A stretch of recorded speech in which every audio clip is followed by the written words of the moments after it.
This must seem like a bunch of confusing grown-up stuff to you. Well, sweetie, let me explain.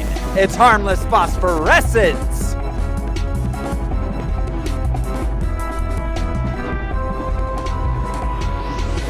Hello, everyone. This is Throw Smiley, and I would like a juice box and some string cheese, please. Who's joining me this week? Hey, I'm Josh CC, and you love my melancholy ballads. I'm Brian Lesh, and we're going to eat so much ice cream, we'll never stop puking. The only reason we're talking is because you need what's in my head. I'm Alaric Weber. And this is Harmless Phosphorescence. It's the podcast where we watch every theatrically released full-length live-action superhero movie ever made. We gather some research into the production and the source material, then we tell you all about it. This show is brought to you by patrons. Patrons like executive producers Michael Beckwith and Atticus Burkett. You want to be a patron too? It's easy. Head over to patreon.com/harmlessentertainment. We got lots of bonus shows there. We've got monthly movies that we do. This month we're doing Beastmaster. That's going to be coming up for us later in the week. Posted for our patrons. We got music shows. There's some old Star Wars stuff up there. Holiday shows. Check it out. Patreon.com/harmlessentertainment. This week, though. It also has the link to our OnlyFans. If you want to see what's happening below the screen. Yes. From here down. I'm wearing.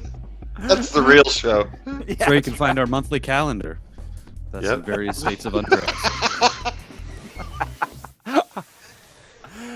This week, though, on Harmless Phosphorescence, we are watching AntMan and the Wasp. So, how long have you been AntMan again? Not long. It just sort of happened. I wish I could fight bad guys like you. I seem to mess it up almost every time. Maybe you just need someone watching your back. Hi.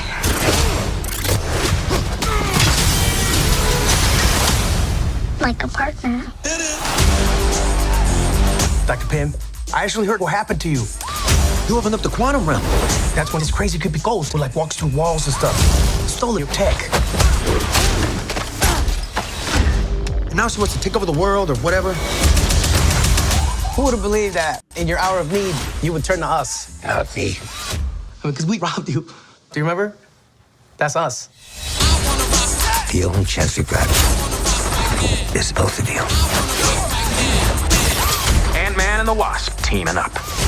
Follow my lead.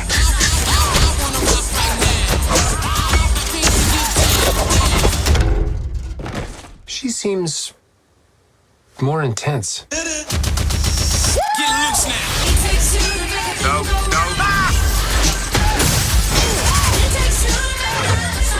You go low, I'll go high. I have wings. Why would I go low?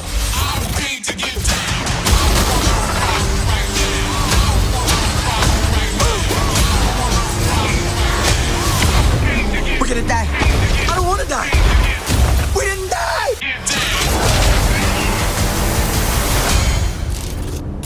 Hey, what'd I miss? We were just tiny.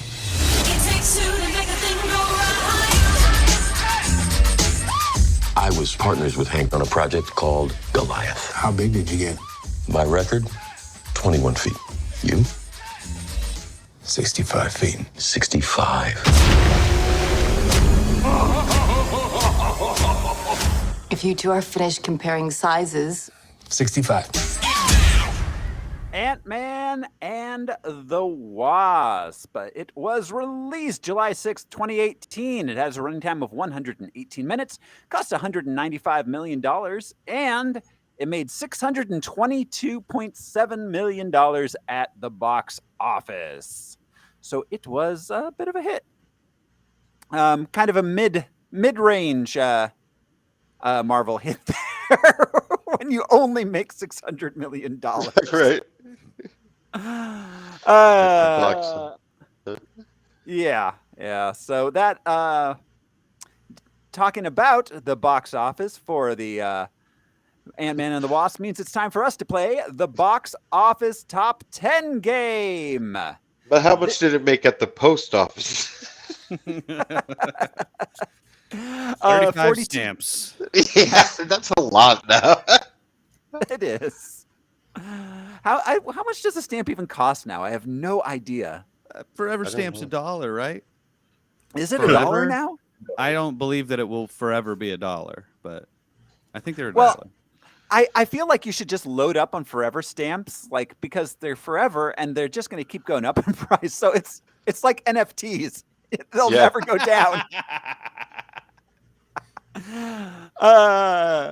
So all right, this is the box office top 10 game.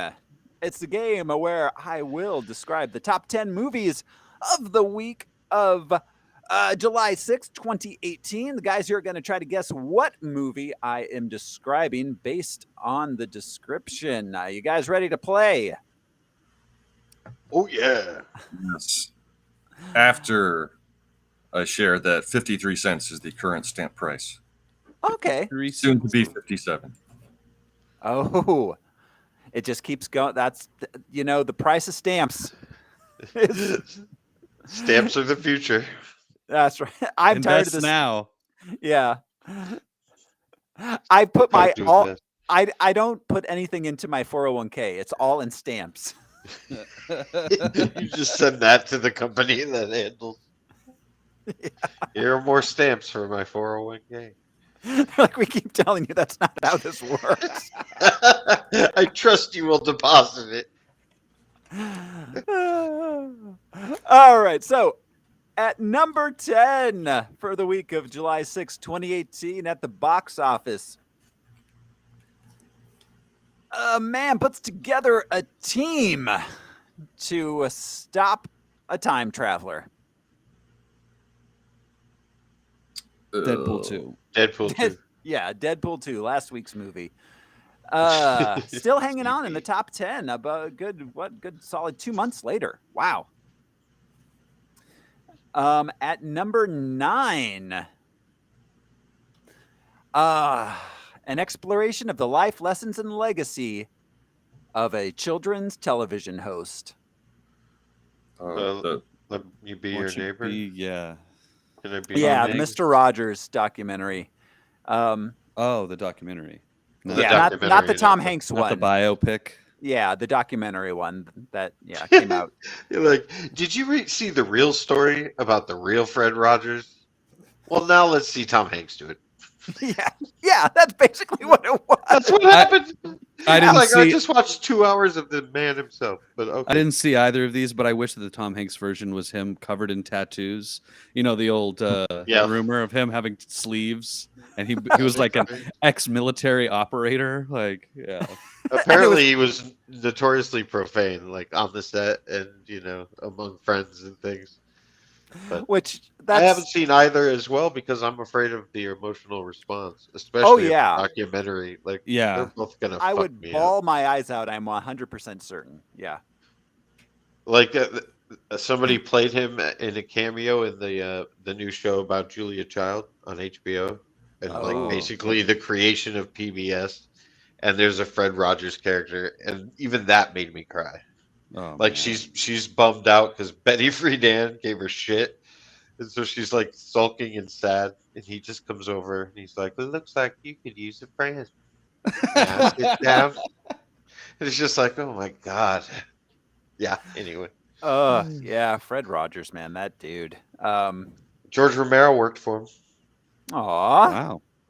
In fact, George Romero said anybody in Pittsburgh at the time that wanted to break into that media worked for Fred Rogers. He was the biggest.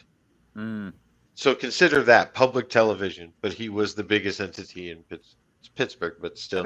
I mean, he was a powerhouse. Do kids still watch him? Like, I'm honestly curious. Jude, he was still on PBS. Jude watched him a bit when Jude was preschool, but I don't know if they still do. I mean, that was more than 10 years ago now. I think the whole show's available on PBS, like online. I don't know if they're showing it necessarily regularly, but I know you can pull it. I'm so grateful that our generation was essentially influenced by Bob Ross, Julia Child, and Mr. Rogers. Jim Henson as well, but the Muppets Yeah. are their own sphere. Yeah. But, like, Yeah. those three people, I'm so grateful that I grew up with them in my life. It's wild. Yeah. I can't say Yeah. that anymore. I can't be like, thank God I got to know Bryan Cranston and Walter White. Hey, are you guys? This is a bit of a tangent, but it just reminded me. I meant to bring this up offline, but we'll do it on air because why not? Have you guys heard about Metastasis? Oh, is this the Spanish Wait, version of Breaking Bad? The Spanish language version of Breaking Bad. Oh. It is a line for line copy of Breaking Bad, line for line, shot for shot, but done in telenovela style, and it is amazing. And Yeah. it's you said it's Mexican produced? I don't know what country it is. Spanish language. I don't know if it's Mexico or like Well, just a different Central American country. Because I Yeah. remember reading it was notoriously just almost impossible to do in foreign markets because so many places had universal health care. Yeah. And so many places are like, why the fuck would you do that to get cancer treatment? And we're all like, America. Yeah, no, but they did it line for line. They just That's didn't wild. care. It's a Colombian remake. Colombia. Okay. Okay. Yeah. I'm checking it out. Yeah, it's amazing. Telenovela style. It is off the rails. I can't There wait are- to see their version of Todd. Oh god. 62 episodes of this. What? Yeah. Yeah. It has a 2.2 on IMDb. It's amazing. It was truly just amazing. 2014, I guess. It didn't last very long. No, they did the entire show. But that's in what I one mean. I year. think they did it all in one year. Yeah. You just did the whole thing in 1 year. Yeah. That's awesome. So, yeah. So all right. Back to the box office top 10. Number 8 this week. A small group of former classmates organize an elaborate game that requires some to travel all over the country. This was last week too, right? No. This is the first time no. this is on. The Yaya Sisterhood of the Traveling Pants. The stars. We got Ed Helms, John Hamm, Jeremy Renner, Rashida Jones. Oh, is Hannibal that like Buress. Tag? Tag? Yeah. Oh, Tag, yeah. Yeah. This is the one where somehow Jeremy Renner broke both his arms. Like, Well, because it was the friend who had never been tagged before. It's like a real story about a guy. They'd been playing countrywide tag, and he had never been caught, and they conspired to catch him and tag him. And it's just Did he Jeremy break Renner his arms in the movie, doing or- stunts. I don't think they did like a Tom Cruise leave it in the film kind of thing, but but yeah, no. Jeremy Renner broke both Literally? his arms playing Yeah. this, and that was like part of like there was issues then with Marvel and Infinity War. Like, the stunts are It's crazy hilarious in that to movie. break both of your arms. yeah. It's hilarious. And you don't even have a mom to help you out.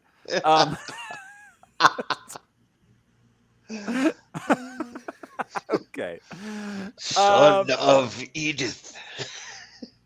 So that was number 8. Coming in at number 7 this week in the box office top 10. Debbie puts together an all-female crew to attempt an impossible heist. Oceans. Nine. Sisters are doing it for themselves. Yeah. It's in Oceans, yeah. Oceans 8. 8. Thank you. Do you guys watch? I think we all do, right? knew it What would- yeah, it was below the others. Yeah. You guys watch What We Do in the Shadows? Yeah, I haven't watched through season 3 yet, though. Oh, well, they all go to Sean, their neighbor, the like knucklehead, Long Island sports. They go to a Super Bowl party, and anyways, they cut back to a scene, and Sean's explaining the Ocean's 11 movies, and Laszlo's like, "You need to you fucking better stop talking about the sea." And then in Ocean's 12, All right, so number 6 in the box office top 10. An anti-ageist comedy about a man's dream to win the Rucker Classic Streetball Tournament in Harlem. Anti-ageist comedy. Is that a genre? I want to know about that tournament. Apparently. Yeah. Old men can jump. if they want to, but they're tired. Yeah. This Where looks are your like knee a brace? wow. It looks like a bunch of guys Stretch. that are made up to look old. Weird. We've got this stars Shaq, Chris Webber, Reggie Miller, Oh, I remember this. Fuck, what was this called? JB Smoove, Mike Epps, Tiffany Haddish, Nick Kroll's in it. They all have the jackass old man makeup. Yeah. Yeah, they do. Huh. It's called Uncle Drew.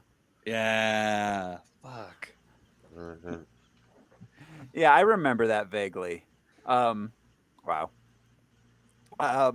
So at number 5 at the box office top 10, the drug war on the U.S.-Mexico border has escalated as the cartels have begun trafficking terrorists across the U.S. border. To fight the war, federal agent Matt Graver reteams with the mercurial Alejandro. Conservative fantasy Yeah. or nightmare. Freedom Yeah. Propaganda, the film. Right, Mhm. exactly. Yeah. Exactly. This is a sequel. It Oh, stars. is it Benicio? Is it Sicario or is it the second one? It's the sequel. It's the second one. Oh, Sicario, Day of the Soldado is what it was called. The Sun, Day of the Sun, Day Yeah, of the Sun's Soldado. heat. So So what's the Soledad. first one about? Is it about just drugs? I don't know. They're both drug I haven't war seen any movies. of these movies. Yeah. But the Well, second like one this- is about drug war plus terrorism. Right. God, the government had to have paid them to make that fucking movie. Right, because that became a big propaganda scare. Was the Yeah. like people stopped mentioning drugs and started mentioning Or- like, we found a Koran in the desert. Is that some chicken and the egg shit where they were like, I saw it on television late night. And there was this very real documentary about it starring Benicio del Toro. Soldado is Spanish for soldier. Oh, Soldado. Well, yeah, Sicario's like a capo, right? They're sort of a lower boss. Anyway. Yeah. All right. So I thought Sicario was a name. I haven't seen the movie, so I don't know. yeah, I have no idea. Well, I heard it in. I watched Narcos, which if you haven't watched the first season of Narcos, it's fucking dope. But a lot of Sicarios in that. At number 4 this week in the box office top 10, America's third political party comes to power and conducts an experiment. No laws for 12 hours on Staten Island. Is that really different from normal Staten From Island? normal Staten Island, yeah, it's a lawless. Is this the first Purge? Purge? The first Purge, yes. Instead Purge of the once. Forever Purge? What That was the sounds name like of that jewelry. political party? The first, the third political party? Is it the Purge Party? Is that the No, Green it's- Party? it's Who's like, the- we should have a purge?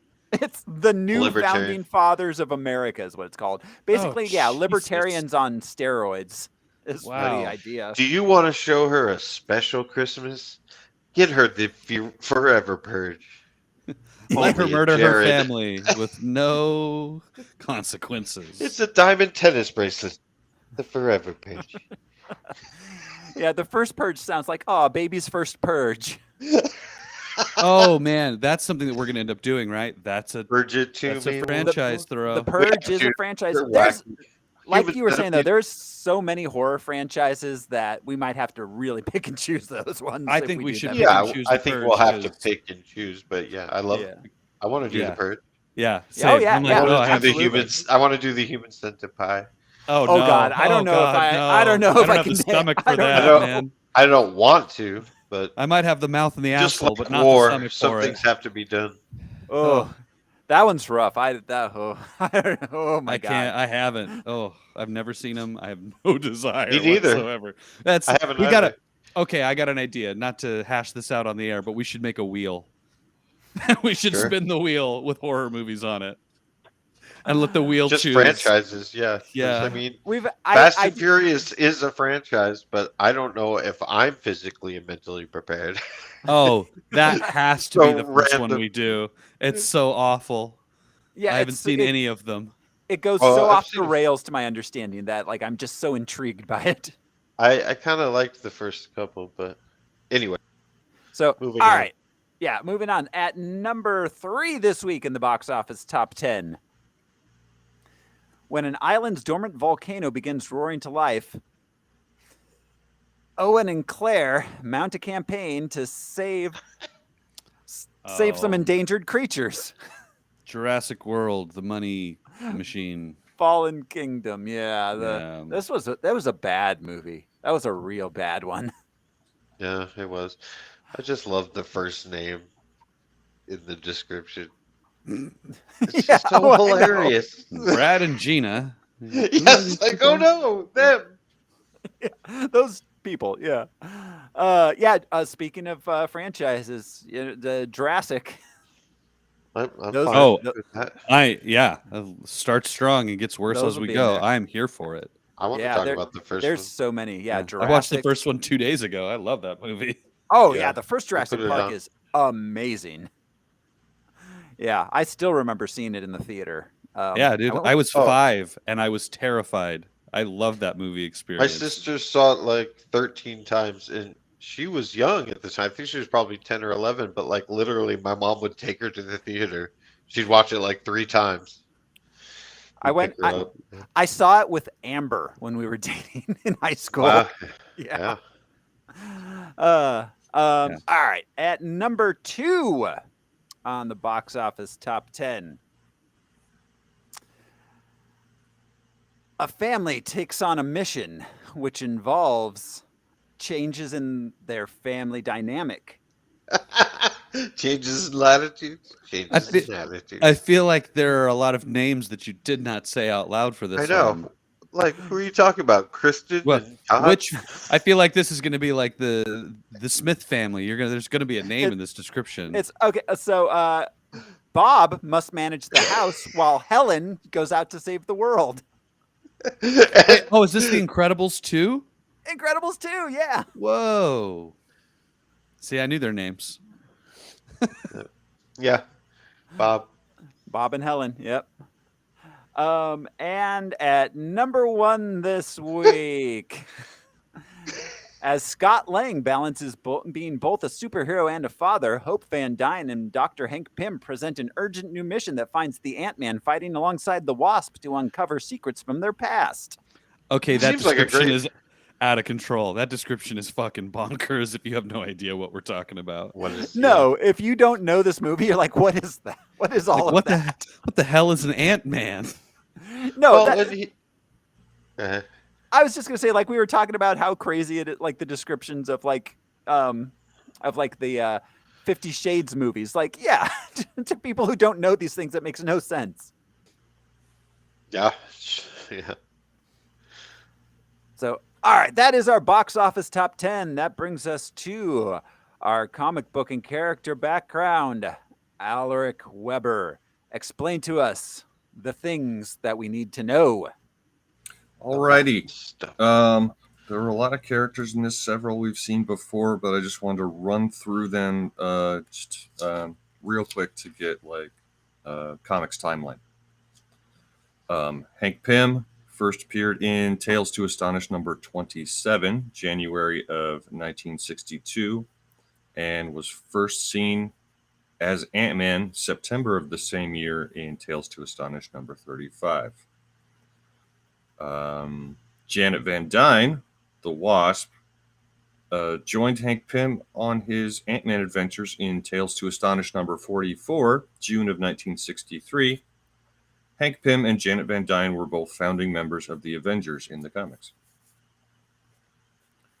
Then Scott Lang first appeared in The Avengers number 181, March of 1979. First seen as the second Ant-Man the following month in Marvel Premiere number 47, April of 1979. Hope Pym in the comics was a different version of the character, being the supervillain Red Queen, first seen in A Next number 7, April of 1999. Cassie Lang, Scott's daughter, first seen in April of 79 when Scott became Ant-Man. The character would grow up and become a hero herself, named Stature in Young Avengers number 6, May of 2006, then Stinger in the astonishing AntMan number 6, May of 2016. After the first movie, she would become Stinger. She too would have the power of size manipulation. New character, Ghost, first appeared in Iron Man number 219, June of 1987. Alter ego unknown, the original Ghost was male, a genius inventor and hacker who wears a battle suit, allowing him to become invisible and intangible. Initially an adversary of Iron Man, would move on to become part of the anti-hero team Thunderbolts. Then we've got Dr. William Foster. First appeared in The Avengers, number 32, September of 1966. Working for Stark Enterprises and later for Hank Pym as a biochemist. Acquiring the formula for Pym particles. Oh my God. You all right, Al? Was this a cat situation?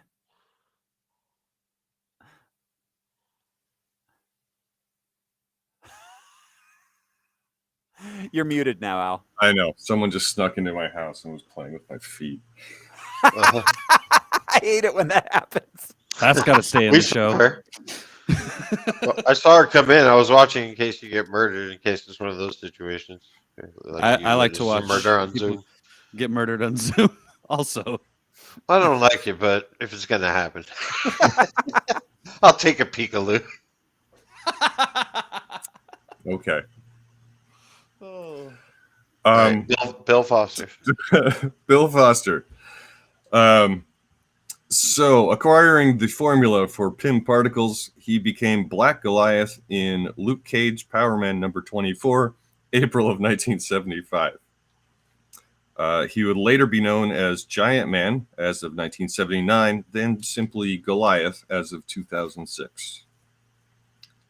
Bill Foster was killed during the Civil War storyline, and he was giant size at the time that he was killed, and it took 38 burial plots to accommodate his body. Is Did he you the put guy in a regular that cemetery? Yeah. Or maybe it's Special Avengers That cemetery. seems more expensive than like buying an acre of land to bury him on. Yeah, definitely. Just cremate that mother. Right. I thought, was he the one that Hulk tore in half? Oh, no. He was killed by a clone of Thor. Oh, that's right. Yeah. There was somebody, which is what started off the Planet Hulk storyline, which got the Illuminati involved. Huh. I thought it was Goliath. Yeah, I remember Anyways, Thor putting a hole proceed. through him, the robot clone. Yeah. It was I knew really there was graphic. something. Yeah, graphic, yeah. Let's see. Sonny Birch was from the comics. He was a minor character. First seen in Iron Man Volume 3, number 73, December of 2003. Arrival of Tony Stark as he was the chairman of Cross Technological Enterprises, acquired Stark's tech patents, and proved very inept at utilizing them. Let's see. Additionally, the character of Elias Starr, father of Ava Starr, Ghost in the movie, was a genius intellect supervillain in the comics. Lost my whistle. Supervillain known by the alias Egghead.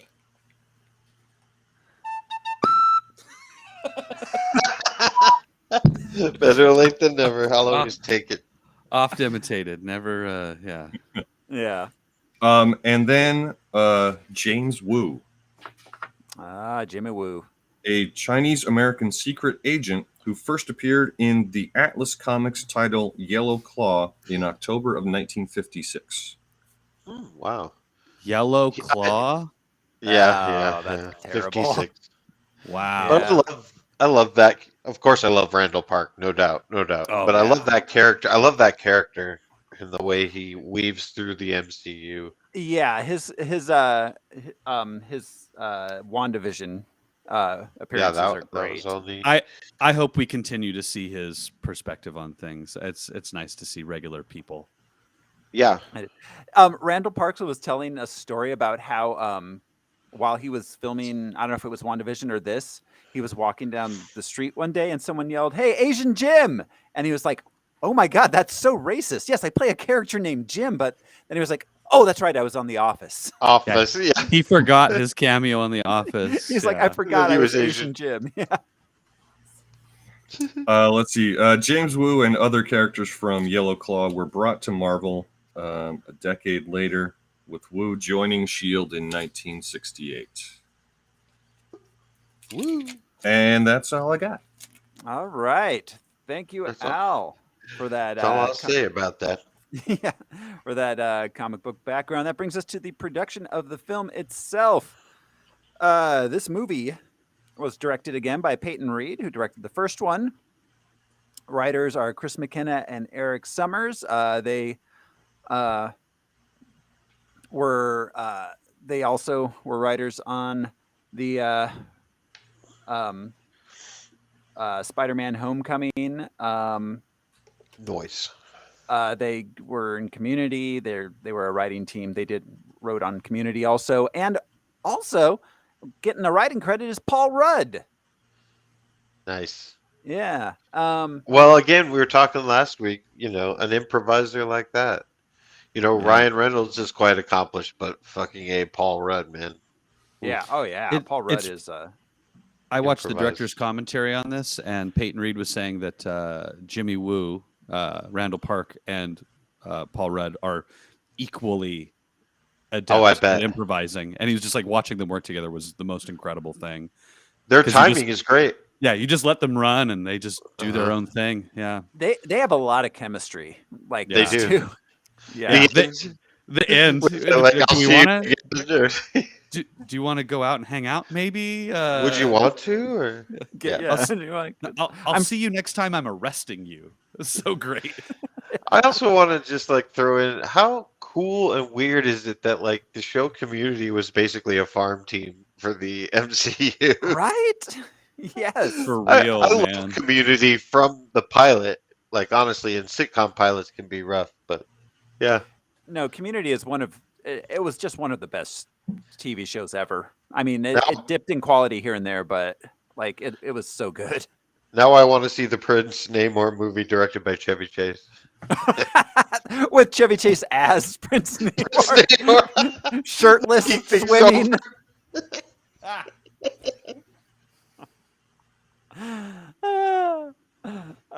So on our cast, we've got returning Paul Rudd as Scott Lang, Evangeline Lilly as Hope Van Dyne, Michael Pena as Lewis. We got Walton Goggins as Sonny Birch. Oh, beautiful. Treasure. National treasure. Is this our first Walton Goggins on this show? I think so, yeah. I think so. Wow. Yeah, I can't believe we haven't talked. Oh, wait. No. He was in Crow Salvation, but we didn't do that movie because it was direct to DVD. So, yeah, our first Walton Goggins. Crazy. Love that dude. Yeah. Walton Goggins, oh, God, he goes way back. He was on, let's see. Him and his teeth. He Yeah. played Seabiscuit.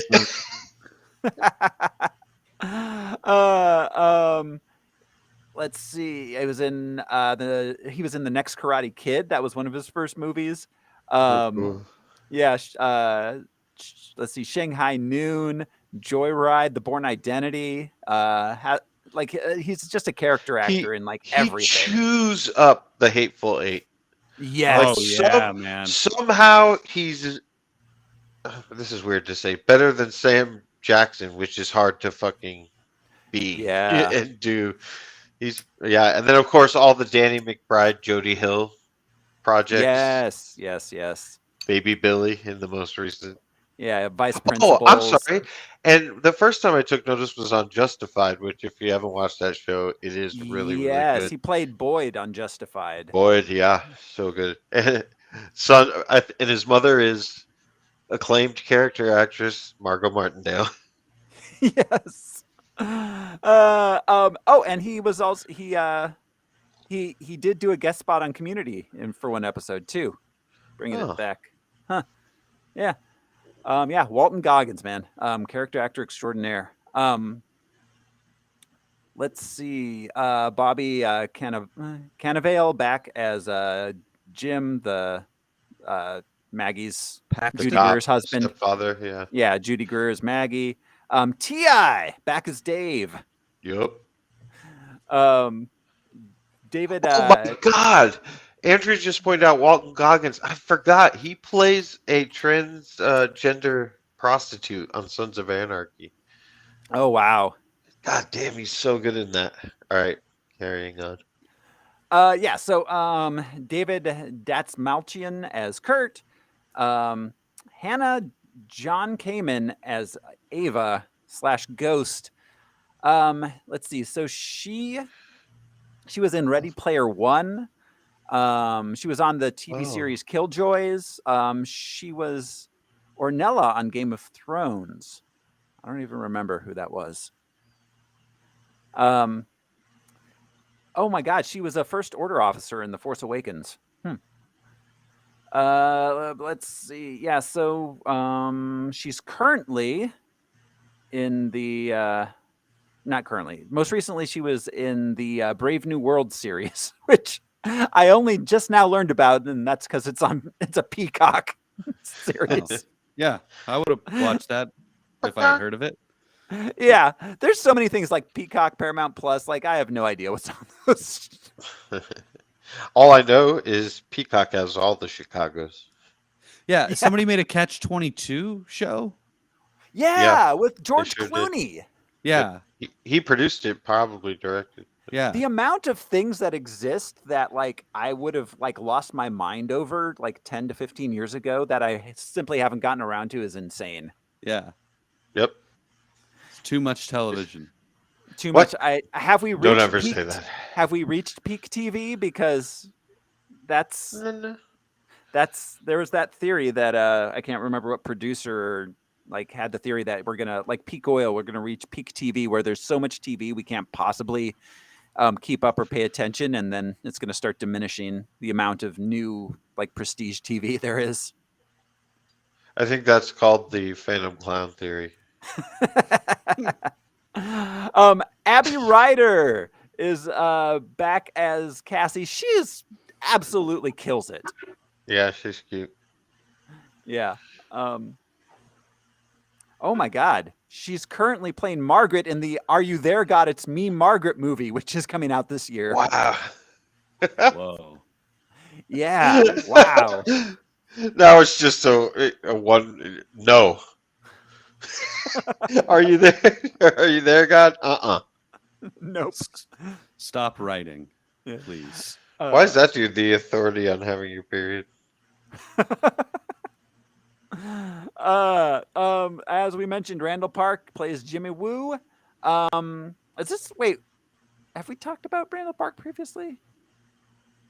I think we did, right? Was first AntMan? Maybe he was in the first AntMan, right?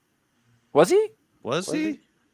I don't think he was. I think this is Jimmy Woo's. Is this Jimmy Woo's first appearance? Yeah, this is his first appearance. Wow. Okay. Yeah. So Randall Park. I mean, of course, like he was. He was Asian Jim. What was it? Fresh off the boat on The Office. Was that Fresh Off the Boat is incredible. Yeah. Let's see. I mean, he's kind of just started out working his way. Like he did a lot of guest spots and TV shows throughout the 2000s. Yeah, he's on Drunk History a lot, which is fun. Yeah. When they needed an Asian character, they just yeah. Let's see. He was in Super Ninjas. I forgot about that show. He was also in Community for a couple episodes.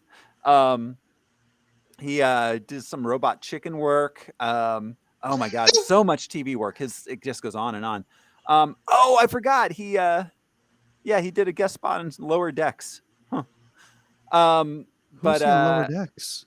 It was just a one episode one. He played the Apergosian High Leader. Huh.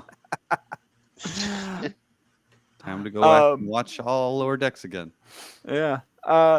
But yeah, he's in everything, I feel like. He was in as far as movies goes, he was in Neighbors, Trainwreck, The Disaster Artist, the Lego Ninjago movie.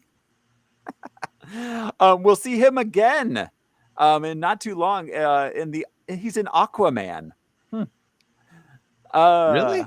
Yeah, apparently. Is Ninjago a play on Ninja Go? Go Ninja, Go Ninja. Go. I think so. Yeah. Okay. Oh. I don't know. Jude swears that Ninjago is really good, but it's something he watched like in his preteen years, so I don't trust it. The show. I was like, the toys. Yeah, they're toys. Your imagination. Yeah, yeah, they're Legos, but ninjas. Weird Lego TV. On the side. That's their side hustle. Yeah, they are Legos. We've got Michelle Pfeiffer. We haven't seen her since Batman Returns on this show. That's right. That's right. It's been a minute. She's great casting. Yeah, absolutely. She was great. It's great to see her playing against Michael Douglas. Right. Yeah. This was their original Hope when they or not Hope. Sorry, bad choice of words. Janet was who they intended. Michelle Pfeiffer is who they intended to cast as Janet. When they showed her in the first movie, her eyeballs in that scene. Peyton Reed said, "I don't know, make her look like Michelle Pfeiffer." Long before they had ever touched base with her to see if she wanted to do the role. So that's awesome. Perfect. Just work out for Marvel. Yeah. Well, I was going to say it's another. when you can throw $300 million at a movie, something's going to work out for you, right? Yeah. Lawrence Fishburne as Bill. You did it still.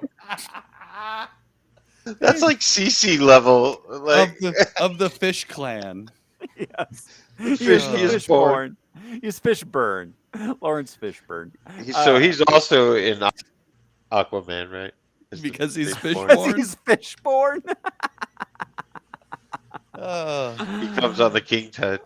What's the last time we saw him? What did we see him in? Oh, Batman v Superman. That's right. Yeah, he's Perry White. I was going to say it's been a few times. Yeah, because we have a running joke now. Michael Douglas is back as Hank Pym. Did we get some Fishborn in Justice League? I can't remember. He was in that? Perry White was in Justice League? Just briefly, I think. Yeah, he was definitely in the Snyder cut because there was like 16 hours of that movie. Oh, that maybe I'm thinking. Of that. The Snyder cut is 3 weeks long. So everyone was in that. Abraham Lincoln was in that. Everyone.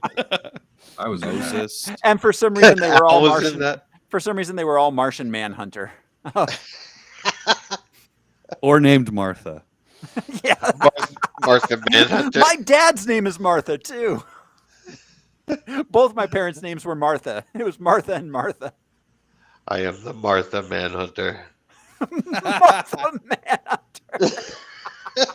I had to say it. That rounds out our cast. It rounds out our production. It means, guys, it's time to jump into the movie. You ready to do Ant-Man and the Wasp? Let's get big. Yeah. It's gonna be so boring. I won't be able to keep my eyes. So. What else am I gonna do on the last day? 3 days of house arrest. Yeah. I'm Ashton Kutcher, and you got pezzed. Here we go. This is Ant-Man and the Wasp. We open with some voiceover from Hank Pym. He tells us about the past. Janet and Hank are leaving Little Hope. Who else kind of wished that they were wearing their old school costumes instead of the ones that look like Scott's? Yeah, that would have been cool. Like the helmet, which we see later on in Endgame sitting on a desk, but like that just would have been kind of cool. That's all. Yeah, it would have been cool. They would have had to think about it back in Ant-Man because this scene was duplicated. Oh, that's right. Yeah, yeah, and the way that they could have done it, but they would have taken some forethought. I read it as the suit that Scott wears is the 80s version of that suit, and Hank had probably been doing this for 15, 20 years at that point. And it's probably the one that can shrink even smaller or get quantum or what, you know what I mean? Yeah. There are plenty of practical explanations, but it would have been neat to see. All right. Yeah. So they have to go stop a missile, like we saw in the first movie. They can't get into the missile's casing, so Janet shrinks down to the quantum realm to get in there and stop it. She's lost there, seemingly forever. We cut back to the present, and Hank is telling Hope that he thinks that Janet may still be alive and that he can bring her back ever since Scott went to the quantum realm. Then we get the Marvel fanfare, and we cut to Scott and his daughter Cassie playing.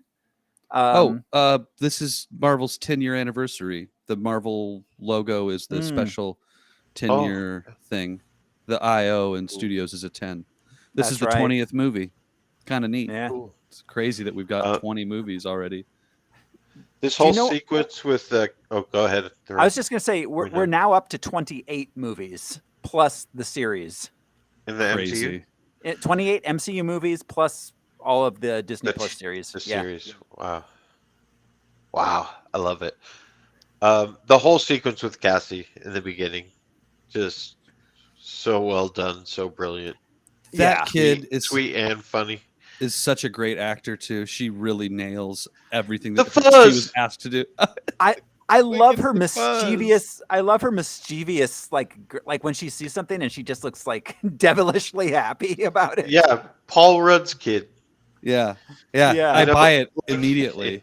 Morgan Stark, you could tell that was Pepper's kid, kind of. You know what I mean? Like, you could tell who was raising them. Like, it's a well done storytelling thing. Cassie is very much Scott's kid. Sarcasm, mischief. One of my favorite moments, though, that I caught, just like, because kids are the worst to film because they stare down the lens. Yeah, or look at the boom.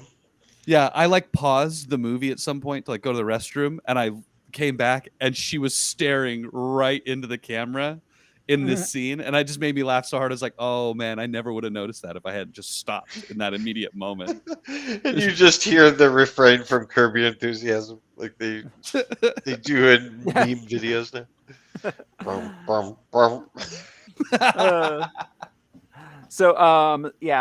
Lewis is there planning the future of their security business. Scott accidentally sets off the perimeter alarm on his ankle bracelet. His name's Luis. Lewis, I'm sorry. Louise, yeah. We learn he's on house arrest after violating the Sokovia Accords in Civil War. Agent Jimmy Woo comes and visits. We learn that he hasn't been in contact with Scott hasn't been in contact with the Pims. Also, his ex and her new husband are very supportive of Scott. I love this new dynamic. It's so much turnaround, man. Yeah, it's incredible. And listen, and dig what took the turnaround, at least for Bobby Cavett, which I love that fucking actor. Yeah. But it took Scott having to fight Captain America at that airport and all that shit before he was like, "Oh." I think they've been in support since he's saved the Cassie. first movie. I was gonna say. That's true. I'm sorry. They cover for him at the very end of the movie too. So I agree with that. My point. You're right. I was wrong example, but how much it took to earn the respect of this cop. Yeah. Well, and not just respect. That guy adores Scott. Hey, buddy. Yeah. He's always awkwardly hugging him and shit. Oh, it's so uncomfortable the whole time. No, he treats him like his weird like stepson almost. I think this might be my single favorite piece of exposition dialogue in the entire MCU. Why are you doing this to my daddy? Well, Cassie. Yeah. Well done. Randall Park, just dry as hell, man, delivering the legal language of the Sokovia Accords. Yeah. But you're right, because the lazy route, which is done so much, is he and Scott, them having a conversation about it again, which would be so ridiculous and unnatural because there was a trial and he was sentenced. So using the kid is like, oh, brilliant. Yeah. Instead of us you know what, Scott? let me just run through Yeah. what your punishment is. And credit to the writing, because this movie it leans on Ant-Man and Captain America Civil War so greatly that if you hadn't seen those movies, you don't know why our main character is on house arrest for the duration of the entire film. That's the ticking clock of this movie. Like, without that, it doesn't make a lot of sense. But this just boom, and now we're off. Now everybody's in the boat. Everybody knows what's happening. Yeah. So let's see. He only has 3 days left on his house arrest. We get a montage of Scott going through his day-to-day activities. To the Carpenters theme? Or no, it's the Partridge Family. Partridge Family. Thank you. Yeah. Coming along, there's a song that we're singing. Yeah. He falls asleep and dreams of the quantum realm where he sees Janet. He inhabits her body in the past. When he wakes up, he calls Hank on his burner phone number, tells him about it. Later, Hope and Hank kidnap Scott, leaving a big ant with his ankle monitor on as a decoy. Yes. Hope's mad at Scott for going to help out Cap in Civil War. Do they ever say his name? Is this Anton?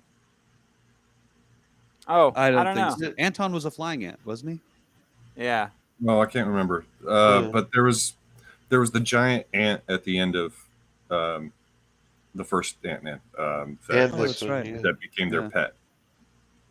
Yeah, I feel like this is I feel like this is a different one because this is one that Hope and Hank left there.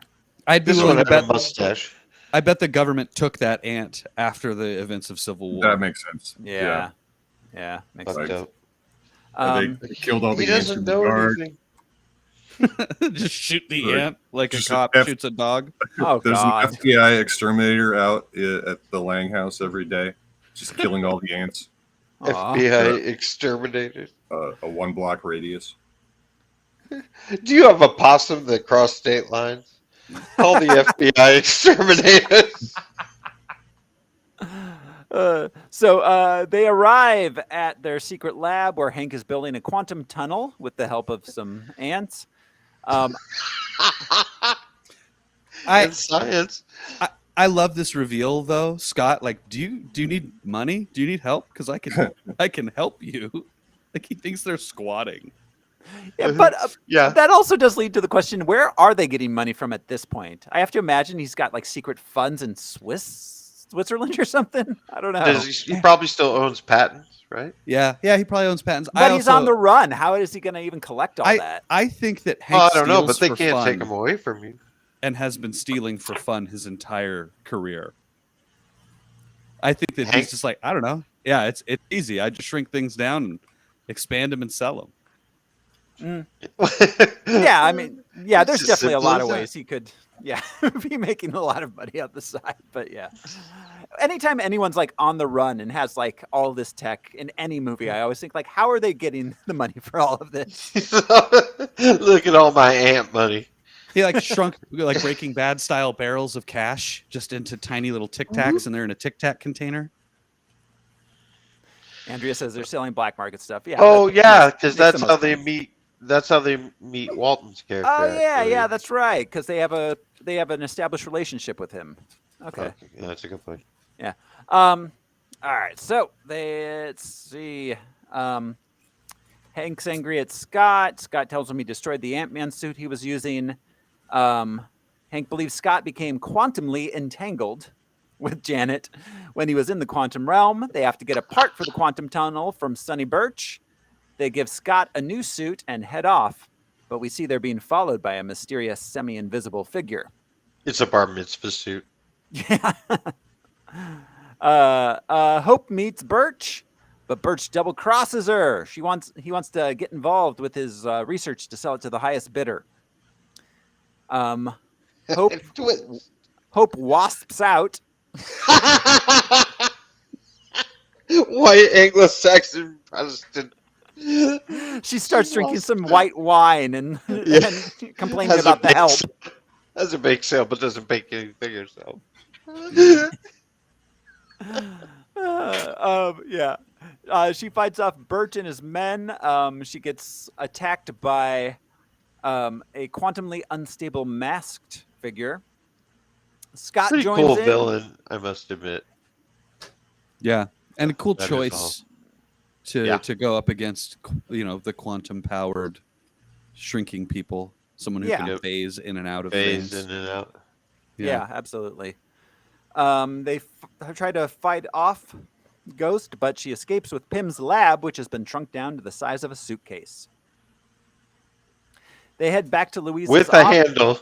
Yes, with a handle. So how large is that handle? And when it's a normal sized building, I don't know. Very big.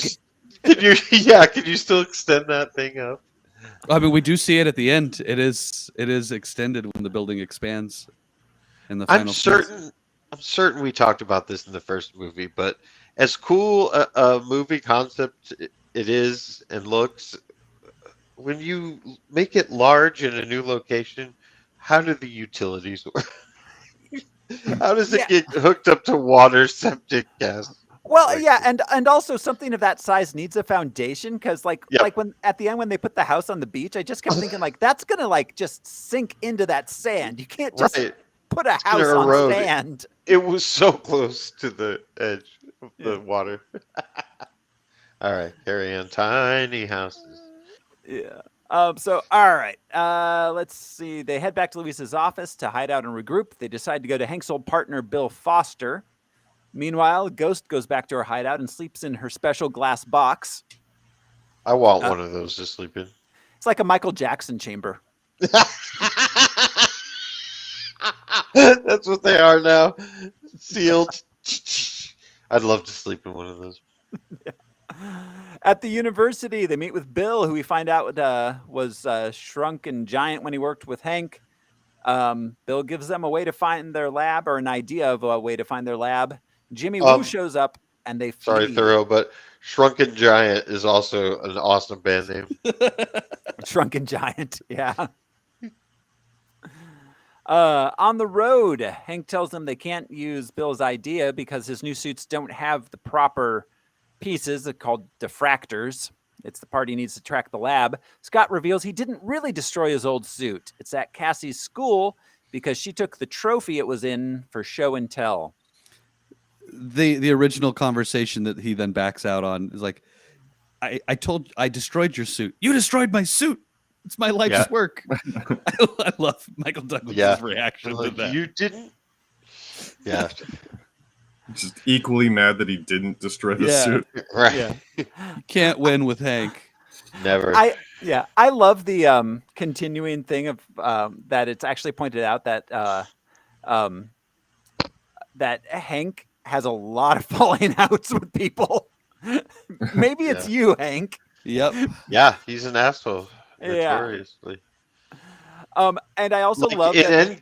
Go ahead, please. No, go ahead, Josh. Well, like even in Endgame, when we see much younger Hank, like somebody just called him to say there was a package, and he couldn't have been a bigger asshole to the guy on the phone. Yeah, no reason. Always a dick. Always a dick. Do you think he was a dick to Wong when Wong shows up in Endgame and is like, "Oh, you have to come and help us fight Thanos"? And he's like, "Who the fuck? What? Who the fuck I don't are fight you? people. I'm a scientist." He's like, "No. I didn't order takeout." Yeah. Yeah. Oh God, yeah, and I also like how they poked fun at the Marvel in disguise. Oh yeah, the hoodie and glasses. Yeah, they're like, you can't just wear a baseball cap and sunglasses and say you're in disguise. We look like us going to a baseball game. Yeah, the Unabomber style. Yeah. So all right, in the school, Scott's suit malfunction. He gets stuck the size of a child. Adorable sequence, just hilarious visual gags. Yeah, it was a lot of fun. They retrieve the suit. He looks so cute. They retrieve little the pocket run. Yeah. Hey there, champ. How was your day at school? Yeah. You want any string cheese and a orange? juice box? Yeah. Like, do you have that though? Do you have those things? Yeah, that's what. Yeah, I mean, seriously, I want a string cheese and a juice box. If down. you have them, I'll take them. Anytime there's one available, I'll take it. Yeah. Yes. Yeah. Oh, I meant to mention this was the first MCU movie I watched after moving back to Tucson from Milwaukee. It was the first one that came out. Yeah. Huh. Wow, you haven't been We here have as long as I thought. We have so many species of ants. Yeah, man. We do. We have a lot of ants. We have a lot of insects in general in the Southwest. So take that. Yeah. Weird flex. So they retrieve the suit, they resize Scott and use the diffractors to track the lab to a remote house. We find out that Hope's upset with Scott, not just because he went to Germany to help Cap, but because he didn't take her with him. At the house, they're captured by Ghost. I mean, I would be upset if I was someone's life partner and superhero. like superhero fighting partner. Yeah. Didn't take me on a superhero trip overseas. Like, I want to fight. I want to go help Cap. Come on. You know how much my dad hates Iron Man? Yeah. Tony said no plus ones. Oh, no, wait. He was on the other side. Yeah. How proud would Hank have been if Hope had fucked up Iron Man? That actually, you know what? That's a missed opportunity for like just a small joke in this movie for him to be like, listen, I was fighting against Tony Stark, and for Hank to be like, all right, it's fine then. Right. Or you should have called us. I would have loved to be there to watch him lose. Yeah, something like that. Who doesn't want a trip to Germany? Yeah, man. Oh. Berlin's airport. Beautiful when empty.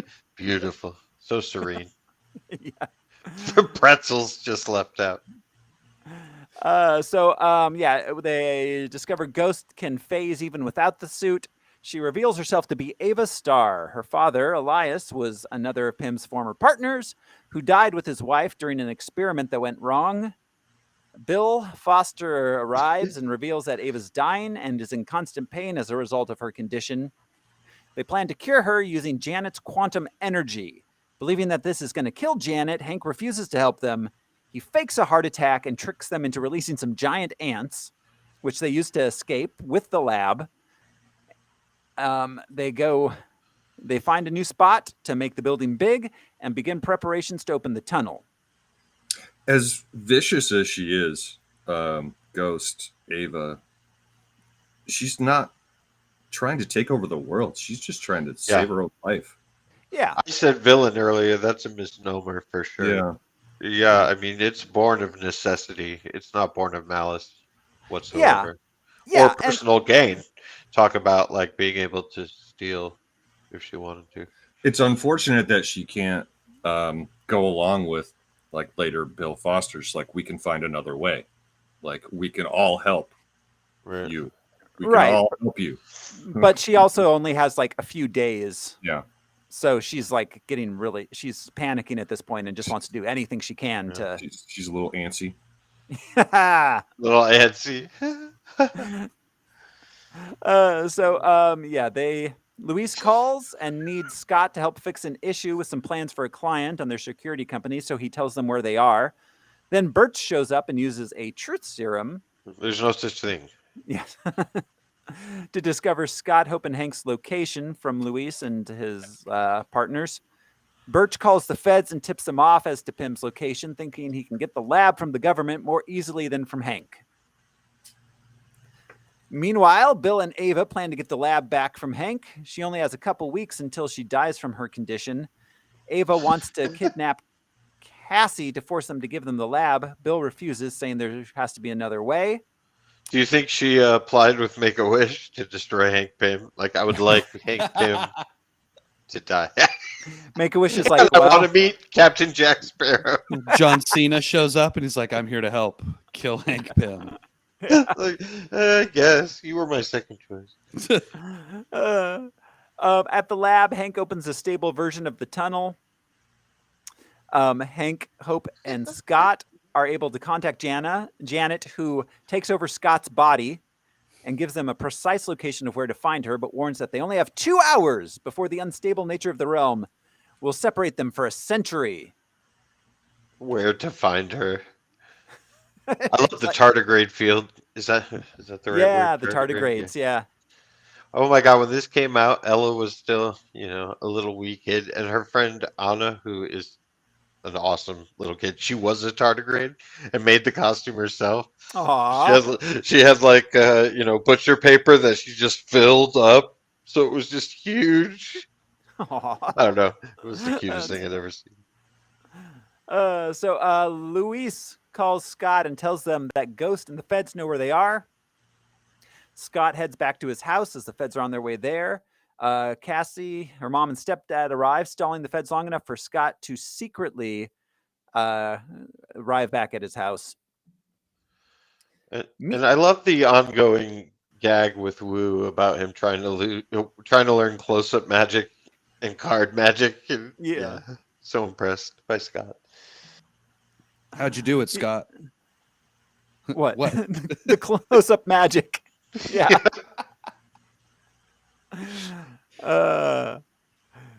Meanwhile, in the woods, the FBI find and surround Hank and Hope, arresting them. Ghost steals the lab from the FBI. Scott has a heart-to-heart with Cassie, who convinces him to go help Hank and Hope. Scott arrives, helps him escape custody. They track down the lab. Scott and Hope distract Ava, while Hank enters the quantum realm to retrieve Janet, whom he finds alive. Meanwhile, Scott and Hope are confronted by Birch and his men, who steal the shrunken lab. We get a big chase sequence. Scott becomes Giant Man. I love the Hot Wheels case. Yeah. And it's just, I love it. That's perfect. Yeah. It's great. The shrinking and growing, all of that is so fun in the action sequences. Yeah, the Pez. Mm-hmm. Yeah. Because cars, okay, shrinking cars, growing cars, but when they take things that are just random objects, they did in the first one too, the Thomas the Tank Engine and all that shit. That's when it's really fun, and you're like, yeah, he is small. Well, and they choose. It is big. They did a really good job at choosing like iconic things instead of like, here's a Ticonderoga pencil, right? Yeah, or like a rubber eraser. Here is a Pez dispenser. What was it? Pez dispenser. Yeah, because Cassie had given it to Louis. Yeah, Cassie gave it to him. Yeah, and he in the last obviously movie carries it around. Was Thomas the Tank Engine? Mm-hmm. Yes, Thomas the Tank Engine. Oh, sure. yeah. Andrea mentioned we skipped over Paul Rudd's brilliant portrayal of Michelle Pfeiffer. Yeah, so he's playing Michelle Pfeiffer through him. He's playing her character from Married to the Mob. Yeah, yeah. No, I don't know. No, wait. She had a Brooklyn accent in Married to the Mob, I think. Well, this won't give anything away. What's it called when dream walking?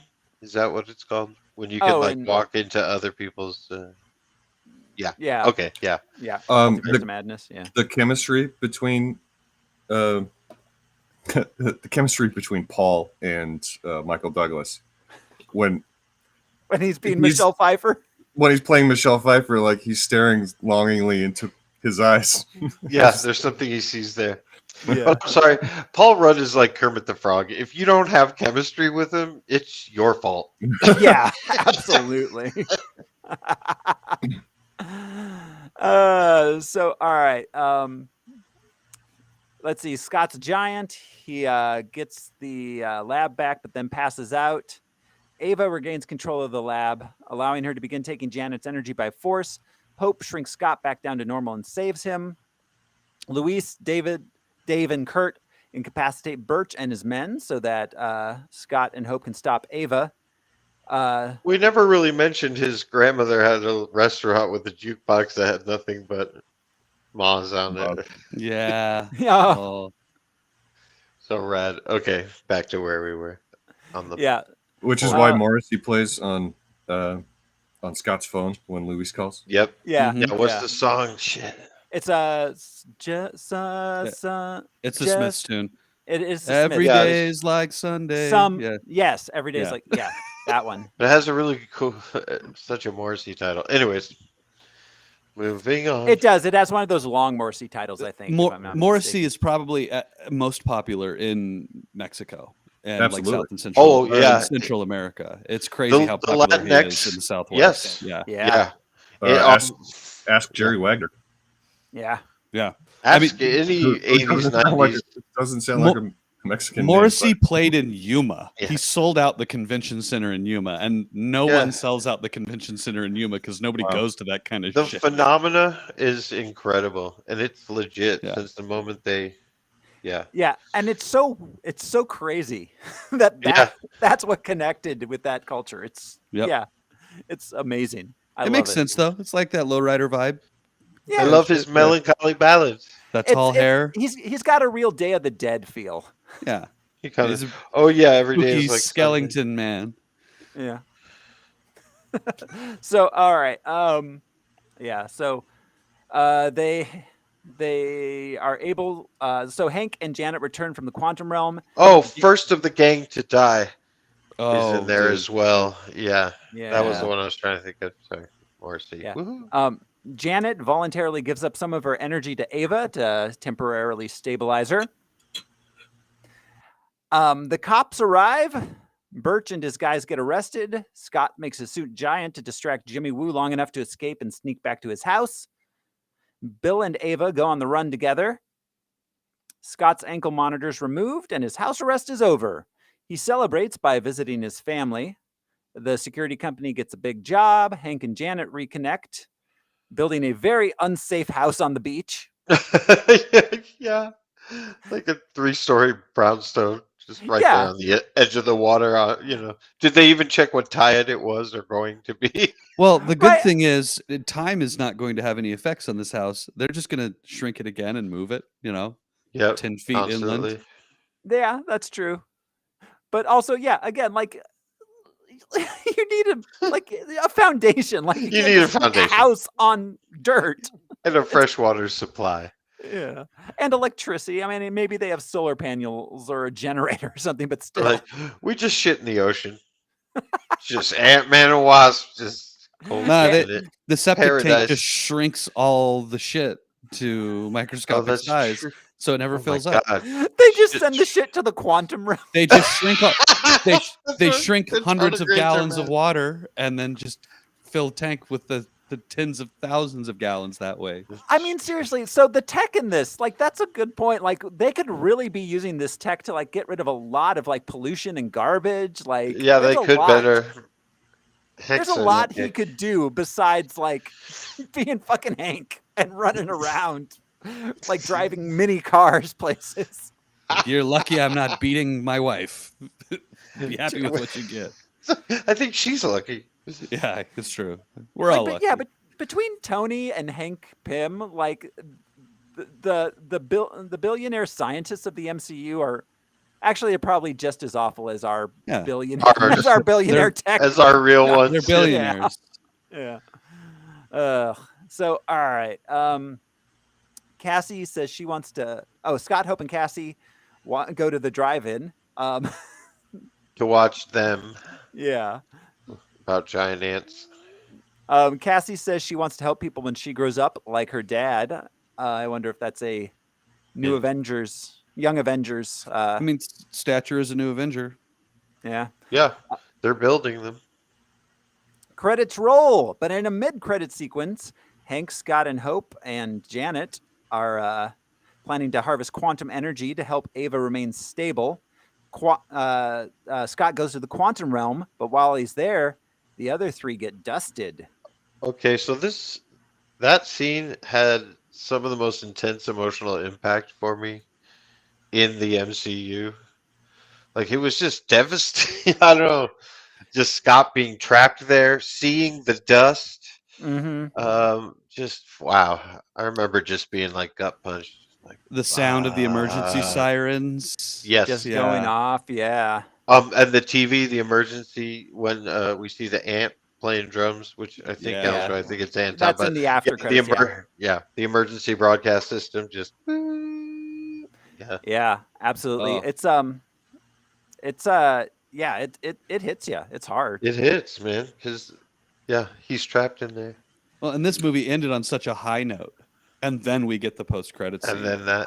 Yeah, it was such a romp. It was such a fun, light romp, low stakes, and then then don't forget this is what was happening How long ago was Infinity How War? long ago was Infinity War our time? Well, 'Cause it this happened. It was- happened in 2018. Okay. And this was July 2018. So it was Yeah. like March to July, right? Something like that. Something like that. Well, Yeah. wait. Was it? It wasn't. Infinity War took place over just like. No. When did Infinity War come out in theaters? Yeah. Oh, in theaters. Oh yeah. March 2018. Okay. So not that long before. Yeah. Yeah. So I have. That's the movie. I have one unanswered question. So they have to keep giving energy to Ava for her not to phase out of existence. So she's fucked. Yeah. I guess it's less of a question as like something to point out. Like if she didn't get snapped, she's pretty fucked. Yeah, it's true. Right. Yeah. They hadn't figured out her condition just yet, and Yeah. the people There's who no were way working with her are gone. Yeah. Janet was Right. just Janet's No one energy that else she gave her was could just do a it. temporary measure. They had to keep doing it and keep working on it. So they're probably the- going to have to snap her.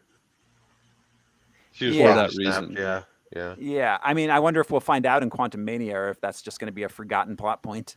Yeah, I mean, like Darren Cross and the PIM particles that escaped from PIM Labs in the first one. We don't Yeah. pick those up again. Yeah, I no, don't think it's essential to follow Ghost. Yeah. through. And But- she may end up being on the what's the spooky Avengers? oh, Thunderbolts? the Dark- Thunderbolt, Yeah. Oh, Dark Avengers or Thunderbolts? yeah. Thunderbolts, Yeah. the ones that they're currently teasing. Yeah. So she may be a Thunderbolt member, and that would probably be where we'd see her again. She'd be Yeah. cool in that. Yeah. She would. Yeah, that was it. It was Ant-Man and the Wasp. It was Yeah. a The credits Perfectly- did assure us that Ant-Man and the Wasp would return. Yeah. question mark. Oh, Yeah. One But for the me. slow reveal of the question mark is always a subtle move. Mm-hmm. might have looked away. They're like, Yeah. don't hold us to it. Yeah. I have an unanswered question, which is how did they know that Janet was in the quantum realm and that they could harvest her quantum energy to save Ava? Because when she spoke through Scott, right? Oh no. How did Bill? How did Foster know? Bill and Ava know? Yeah. I think. Well, I imagine. I mean, him and Hank worked together after Janet went there. I imagine he was like, "Yeah, she's in the quantum realm. It's terrible. I hate it." So are you dating anybody or? So I don't know how they knew they could reach her and harvest her energy, though. That is a good point. Like, Yeah. I guess they just assumed they could. Well, and then they leap to the assumption of it'll probably kill her also. I mean, there's a lot of assuming those. There's a lot of Yeah. assumptions they made. Cosmic power, gamma, radiate, Yeah. Well, they There's didn't give always us a that. quick the nano flux from the radio tubes, Yeah. that That's they the normally Hoobie would give Boots. us. Yeah. The Yeah. hoopties and the whoopties. Yeah. Yeah. So, yeah, I don't know. It was fun. It was a romp. It was, a perfectly MCU-able movie. Yes.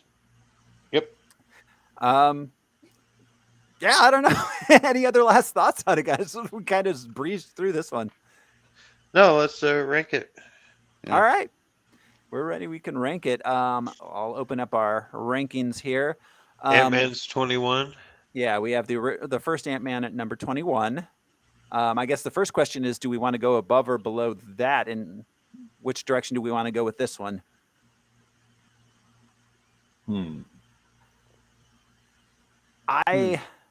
Yeah, it's kind of hard because like I feel like in some ways it was a much more fun movie, but in other ways the first Ant-Man was established some stuff that this one took advantage of being able to play off of. The first one was a clean heist movie. We knew what was happening. They set up the heist. Yeah. This movie was a chase kind of shuffle of who has the bag, less There was heist kind of thing. This one had a much more muddled, like all over the place plot. The first one was Yeah. a lot cleaner as far. I don't think the movie suffers from it, but No, it's still lots of fun. It wasn't confusing necessarily. Yeah. Yeah, I don't know. I mean, I could go either way. Honestly, I'm pretty on the fence with this one as to whether it's better than the first or not. I like the first one more. I think the first one I would watch over and over and over. This one's fun though. Yeah, it's definitely fun. Alan, Josh, what are your guys' thoughts? I do appreciate Hope in a suit. Yeah. Having Hope actively be the Wasp was and kick ass really great. Yeah. was really great. It's hard to put it above or below, but it would just it would have to be just above or just below. Yeah, this is almost like Deadpool, where I feel like it's such of a piece that would have to go next to it almost. Okay, sounds good. Right? Yeah. Above or below? Which way we want to go, guys? I like below. Al? Yeah, I'll concur. Sure. All right. I recognize as Josh is like, can we just get this over with? No. I just no, it's not that. We were putting AntMan and the Wasp at number 22, right below the first AntMan. I'm so happy this was not called Ant-Man 2. I just want to say that out loud. Oh yeah. Yeah. I have appreciated Marvel's convention of doing that for most of their movies. Like, it's not Thor 2, it's Thor Dark World. And, yeah. you know, I mean, other than Iron Man, have they done a 2? Issue. Guardians of the Galaxy. Volume 2. But yeah. But I mean, like Doctor Strange and the Multiverse of Madness is a very long description. They feel like what do they call those? Like trade paperbacks almost. Yeah. Where you get a name instead of like Avengers 1 through 45. Right, it's the saga name. Yeah. So yeah, I mean, Avengers was Age of Ultron. It didn't have a number. Yeah. Crazy. Yeah, it wasn't Avengers 2. Yeah.